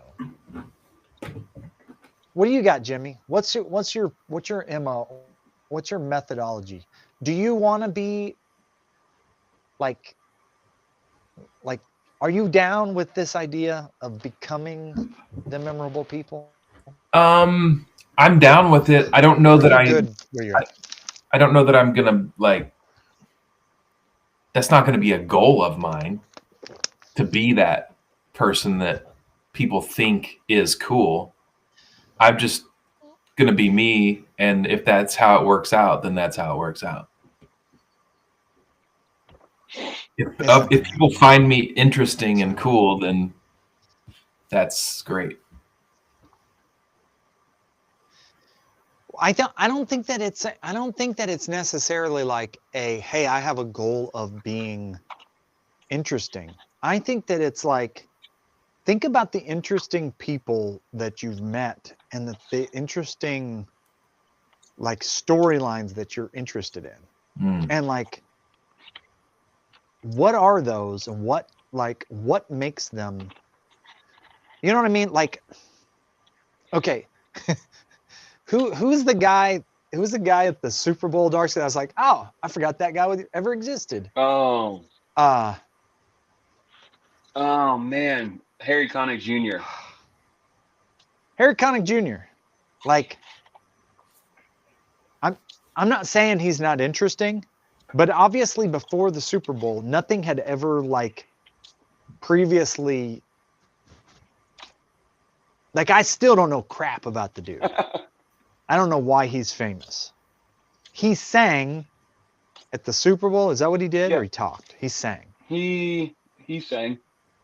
I got no idea what makes that dude interesting to anyone. Do you know? He's a musician. He's a good piano player and singer, and he did some acting as well. Okay. But like, Heath is significantly less famous than Harry Connick Jr., I'm presuming. And that dude's an interesting dude, and I've only talked to him like 2 or 3 times on the phone. Who? Like Heath. Oh. Right? Like, why? Like, what is it that makes that dude's MO inspiring to me versus Harry Connick Jr., which I don't know anything about, but he's not interesting to me. You know what I mean? Yeah. Like, do you think, like, if you didn't know him as well, do you think he would be as interesting to you? Like, if you knew about him like I know about him. I don't know. I've never thought about it like that. Like, I think he's a pretty interesting dude. And like I said, I haven't even talked to him in like 10 years. No, he's a very interesting dude. He has a lot of crazy ideas, and some of them actually come to life. Some of them pan out and some of them don't, or he just doesn't do some of them. A week from today Uh-huh. is going to be a big Is the announcement. rollout? Is it Oh, the man. big truck cover reveal? Yeah, I Or can't. something Well, different? yeah, Oh, shoot. Should I not have said that? it's top secret. Okay, top secret. Right. But week from today, it's going to go, and it's going to be big. It's going to be a big deal. Nice. It's going to be a big deal. And he sent me the promo video for it yesterday. Sweet. Yeah. Yeah. So You're going to send me the promo video for it, or is it top secret? I can't. You can't. I'm going to have to text him and He's be like, hey, super top secret about Especially this. Jimmy now that- told me especially about now this, that you but he won't. talked about it Would he be on like, YouTube Live? would he be offended if I texted him and was like, Jimmy told me about this, but he didn't send Yeah, it to don't me. do I that. want the video. I'll Let me if see you if I have. you come find me and I'll show it to you. Just wait a week from today. I want the inside, dude. Dude, can we run it on our podcast next week? Sure, No, I don't have his number saved in my phone. as Yet. long as it gets officially launched. Yeah. We'll help. Let's push it out there to our millions of followers. For our Mhm. millions of followers. Are we live today, or are we just recording? Yeah, we're live. Yep. I feel like I've taken up the entire night with my ranting about things. That's all right. We're only an hour and 40 in. We're only an hour and 40 minutes in. Oh yeah, we could go on. Joe Rogan's podcasts are over 3 hours on regular. Yeah. Yeah. I'm Maybe that's at, why people don't listen to us. because we're too not long short. enough. Yeah, Yeah. it's not long enough to bother with. I'm at 98 I'm at 98 subscribes. Nice. Still thinking about switching to a different channel. Mm-hmm. Also kind of thinking about just keeping on with that one and paralleling another one under my name just for grins, with more more bad opinions, terrible opinions about things, maybe. How about you, Jimmy? Did you post a video yet? No, What's the deal? What is, like, bro? it's just not important. You have time. You have time. Humor us. You're not that busy. I probably have enough time to do it. I just Not probably. You do. I just don't care What's your about problem? Dude, what is wrong? it. It's not important to me. We're not important to you? What does me making a video have anything to do with you? I want for my friends. I want to be, here's the thing. Okay. You want to be one of the on the ground floor of Jimmy's greatness? How am I going to tell people that, like, all of my closest friends are super successful on YouTube if they're not? How am I going to do that? I mean, okay. How going to work? Yeah, that makes sense. How am I going to be like, for my coaching clients, dude, look at this dude, Jimmy. We set him on the track to success, the fast track. He listened to me. Oh, he's huge. Yes. Do what I tell you to do. How do I have a success record if I have no success? If I can't even get Jimmy, who doesn't even care. Like, the thing is, you're not even embarrassed. You're not even, like, self-conscious and like, oh, I don't know if I should. You just don't fucking care. Like, how am I going to get you to care enough about me for you to help me help you help me? I don't know. Jimmy. Jimmy. I don't know.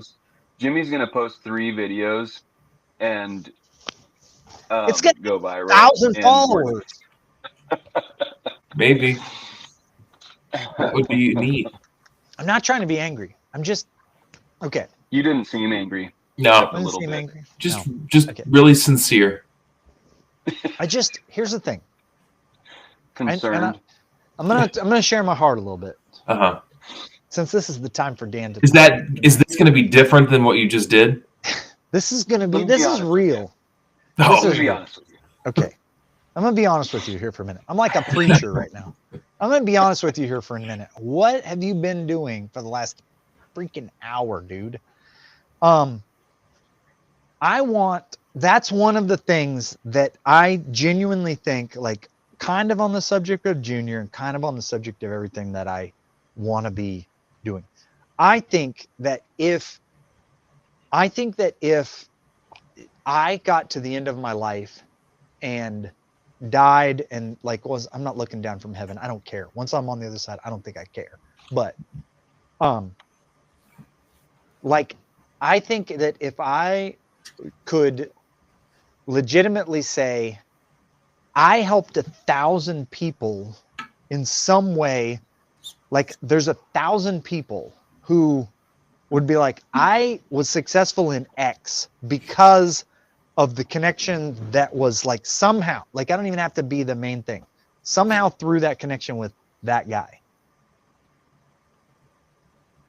I would like, that would make my day.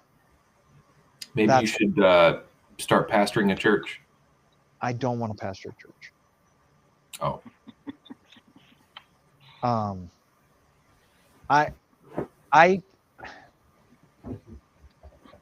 not saying that's not like, I'm not saying I don't want to because that's a bad thing. I don't know that like at 43 that I'm like doing, I don't know what enough is, and I don't want to like make it into like some like stressful thing that I need to do. But like I think that if my life work, I think that if a person's life work isn't about them personally, like me being like a millionaire or something like that, that would be, I don't know how to say that. I'm just off track. I think that that's part of the Junior magic. That's part of the Rob magic. Is it was never really like Rob really had no plan or intention of doing anything for his own like self.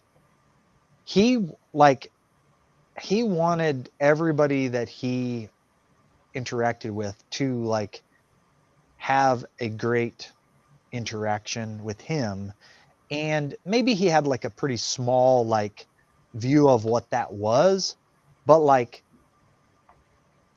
both of those dudes would do whatever to help you be successful. And I want, that is something that I get, that I think that I can take away from both of those guys. And like John Wilson's another dude that died, and like a couple of just like 2 or 3 little interactions with John have been like so pivotal in my life and existence that like I'm also like, man, I want to be just like John. You know? Like I've got like a dozen or 2 dozen guys like that I think like they don't even know that they put whatever that spark was in me. Like I want to at least believe that I did something like that for 1,000 people. And I don't know why 1,000. I don't know why that is I'm just making up that number. But like, yeah. All of that to say, that's why, Jimmy, you're a more interesting person than you think. And you might think you're a really interesting person, I don't know. but the world is missing out. They need to hear from me. Because They you're need not more Jimmy. because you're not in their feed. And you're being selfish by not sharing the beard with the world. Well, Only people who have actually been in your presence know about the beard. And so I feel like, does this, like, help me out here, Darcy. I'm just ranting, but like, you see the You're very angst? passionate. The Yeah. angst. I see it. I see it. I feel it. Passion. No, you don't. You don't feel it I because don't you feel haven't it as made much as you one want me to feel video. What? I don't feel it as much as you want me to feel it. You don't feel it at all. Make one video. Show me that you feel it this much. So me posting a video on YouTube is going to make you feel it? No, it's going to show. It's going to be It's you gonna showing me okay. that you feel what I feel. A little bit. That sounds like me doing things you want me to do for you. No, for you. Because I'm trying to help you help me help you. Okay. That, All right. that makes sense. It all makes sense now, right? It just all makes sense. So yeah, that's my rant. Are you gonna do it? Will you do it? Just do it. Okay, Jimmy, let's just pretend Okay. that this week you're gonna make a video for me. So that I can get on YouTube and be entertained. Okay. Could Make you do it? a video Would you for be Dan on selfless? YouTube. Would you be selfless enough to do it for me as your friend? I'll give it a try. No. Would you do it? Not give it a try. Would you do it for me? Because you Will love I? me. Will you?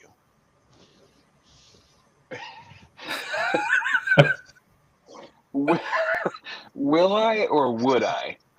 Yeah, like I'm hearing. Can I or could I or would I or will I? I don't know. Maybe you should just check my YouTube channel every day. It ain't that hard. I get updates from your YouTube channel. I don't have to check it. I don't think you do get updates from You're my- right, I don't. But I would. If it I were would. updated. If they had something to update, it would be updated. That makes okay. sense. Okay, do you have something, Jimmy, do you have something against it? No, nothing. Are you embarrassed of your beard? No. What's the hang up? It's just not. It's like You just don't care about me. I have this list of things that are important, and There's it's not. nothing on that list. It's no. There's nothing Just on put there. it on the list. There's literally nothing else on that list. I saw it. Yeah, it's. I don't know. There's a It's number. empty. On there. It's not even my list. That's from last year, bro. Yeah, it says November 24. Yeah, last year. Some kind of number. I don't even remember what it is. Okay, do you have something against being YouTube famous? No, I'd be fine with it. I guess. I don't know. I've never done it.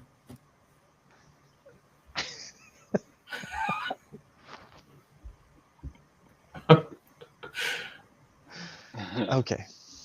I see this. Here's what it is, Jimmy. Seems like a lot of work. It's not a lot of, you literally, Darcy, how much work is it to do a short? Seriously. I don't put much into it. Yeah, but you are famous on YouTube. I meant being famous on YouTube feels like it's going to be a lot of work. You don't have to have a goal of being famous on YouTube yet. At all. Yeah, but that's what you're pushing me to do. No. It's not like you're guaranteed to be famous. You basically told me I would be. But that'd be if you put the work in. All you have to do right now is take the first step and put a video up for Dan. Man, we're just going round and round. I don't know why you want me to feel like this. That's all.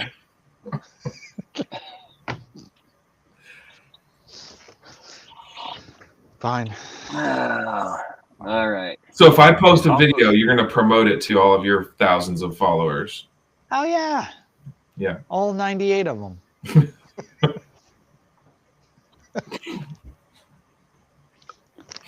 And Darcy will post it to all 100 and, what are you at, 100 and something? I'm at 75. All 75. That's over 150 right there. between the two of us. Dude, do a Probably fishing none of them video, overlap. and Judo will post it to his Nice. friends, and that's like 500. Yeah. You could go ice fishing in your pond. Oh yeah. We did go ice fishing. We didn't catch anything. Well, Jimmy, that's fine. I just, my goal of inspiring people is just, I just maybe need to get new people to try to inspire. Maybe. If you're trying to inspire the wrong people. I'm trying to inspire the wrong people is what I feel like. That's my only problem. It might be. Yeah. Darcy, we've spent enough time on Jimmy's. What's your status of your YouTube channel this week? I haven't posted anything, but I think I will tomorrow morning.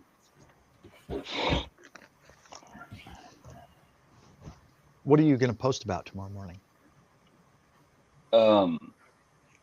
They're the fox tracks in my yard. There's fox tracks all over the yard, right up to the chicken coop, right into my buildings. You have There's snares also rabbit set tracks. or anything, or not? I don't have any snares set right now, but I may real soon. Probably need to. I was tracking around trying to see where they were coming through the fence, and I think I see some places that would be potentially good snare spots. Mm-hmm. I have this goal of and it's really kind of hard to like say out loud, because like, especially for saying it to people who are like notoriously not goal oriented like Jimmy. I have a goal of like getting to a point where I don't have to do anything except for interesting things. And as far as I can tell, one of the main ways you can do that is on YouTube, like, is to have a big enough following of people that, like, a log milling company gives you a mill, and a tractor company gives you implements for your tractor, and like it's a real thing where people just freaking work on their own property and like make a living now. And I kind of want to do that, and I kind of want to like take dudes out to my property and like straight up mill logs and build stuff with like other dudes that don't have any idea how to build stuff. And like, is that a crazy, like, I don't think it's a crazy notion. And That'd be cool. I think that, like, maybe you should do that, and then I'll make a YouTube video of that. well, the thing is, like, the more people that you have that do similar stuff in your sphere, the more likely it is that, like, there's so many of these YouTubers, if you just watch their YouTube video, you'd be like, oh, that's cool, that guy has like 500,000 followers. But here's the thing, if you look at, like, if you were to go watch a bunch of his videos, he's also connected to a bunch of other people who have YouTube channels who have like 200,000 to 500,000 subscribers that do not the same thing, but like similar kinds of things. Mm-hmm. And it's like cross-pollinating all of that. And so that, I mean, just being completely honest, like, that's part of the reason why I'm like, dude, we all got to do this, because we're all the same size YouTube channels right now. I mean, yeah, you have 1 follower and I have 98, but that's not that much different in the grand scheme of things. Like, and like, the only way I'm going to get better at this is to do more videos, and I'm only doing like 1 every couple weeks at this point. And like, I'm probably ragging on you because I'm ragging on me about it, to be honest with you. Are you doing long format or shorts? Oh yeah, long format. Long being like 15-minute videos is what I'm doing. But you're having to edit it and barely. Like I probably spend like, I might spend an hour editing a video. They're not very high production. They're pretty simple. Some of these people that have farmstead, homestead, like building type things, they don't edit very much at all, and they do like an hour of video, and people watch the whole thing. Like, I mean, not everybody, but some people watch the whole thing. And like, if you have an hour video and one person watches the whole thing, you got an hour of watch time. If you have an hour video and 100 people watch 10 minutes of it, it's still more watch time than that one person watching, the entire thing. So like the problem with the shorts is that before you can get monetized, you have to have like, what is it? Like 10 million views. I don't remember. It's a lot. You can get way more views, but they're just not as valuable to your end goal. So you'd have 10 million views for the long or the short? The short. Dang. You have to get monetized on long form, you have to have 4,000 watch hours. Okay. In a year, in 365 days. And I have, so every day a day goes away. So, every day, a day of your year goes away. So like I'm sitting at like a few hundred, like 150 right now. And you have to have 4,000 per count or per year's worth of time. On a rolling Do you year. have the YouTube pulled up, Dan? No, but I can. No. We have one view, and the average view duration is 55 minutes. It was probably me. I pulled it up earlier. Oh, you just had it up on your screen? Yeah, and then it like minimized it. I didn't like realize it was just running. Oh, okay. Okay. So I currently, on my own channel, have 98 subscribers. I've gained 10 in the last 28 days. And I am a million miles away from monetization. I am 151 public watch hours in the last 365 days and 98 subscribers. Oh, and out of 1,098.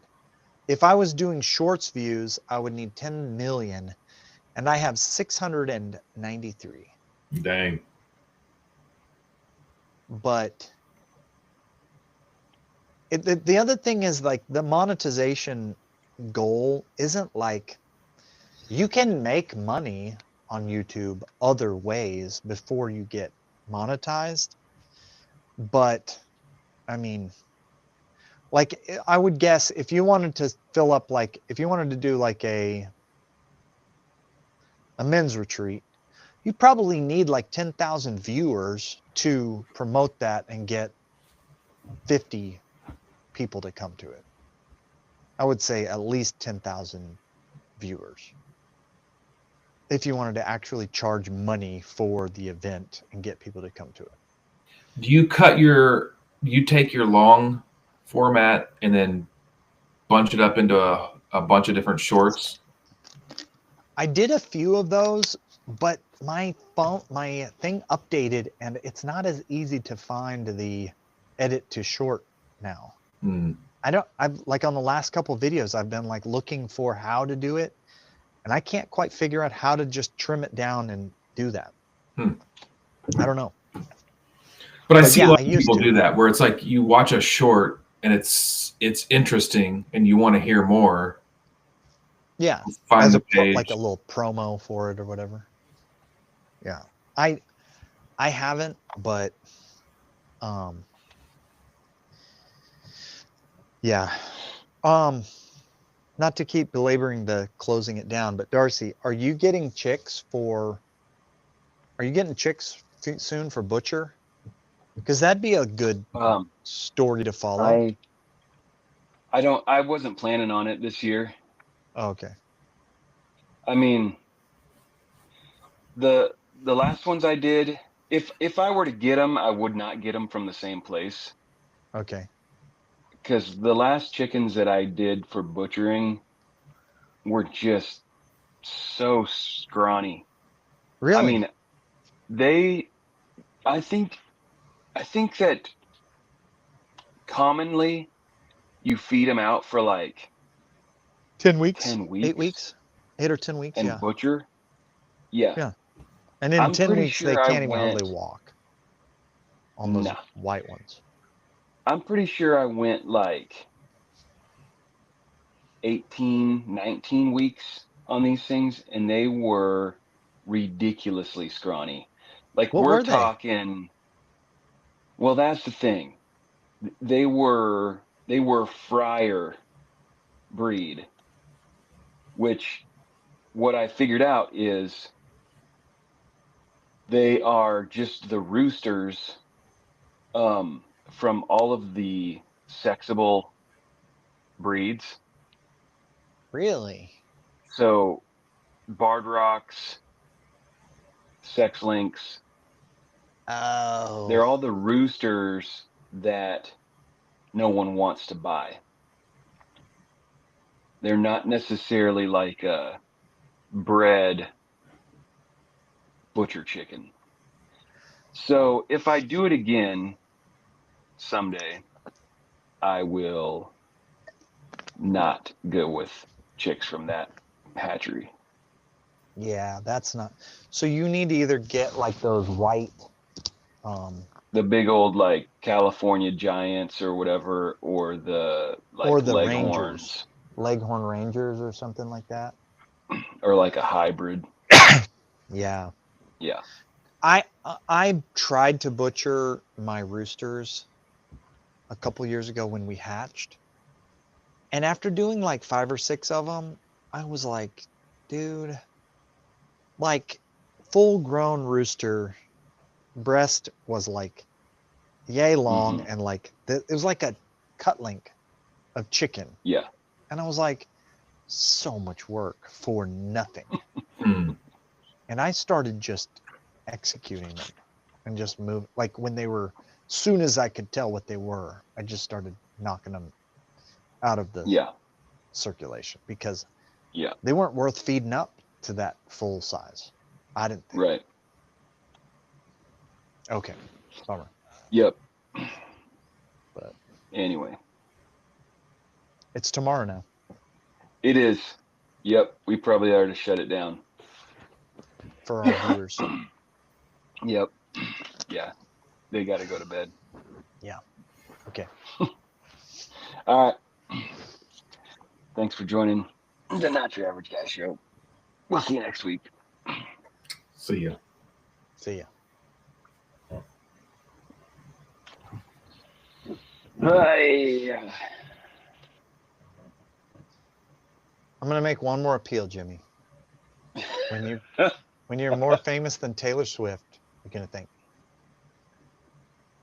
I'm gonna be like, man, my life would have been so much easier if I just started being famous earlier, like Dan said.